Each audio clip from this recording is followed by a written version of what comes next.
ইতিহাস নিয়ে জটিলতা থাকলে এই ভিডিওটা অবশ্যই দেখতে হবে।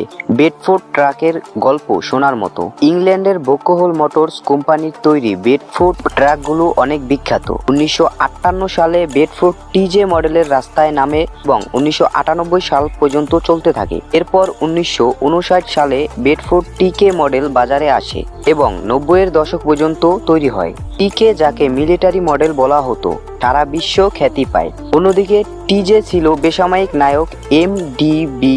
টিজে মডেলের উৎপাদন নিজের হাতে নেয় এবং 90-এর শেষের দিক পর্যন্ত চালিয়ে যায়। টিকে মডেলের ইঞ্জিন ছিল ক্যাবের নিচে আর টিজে মডেলের ইঞ্জিন ছিল সামনে।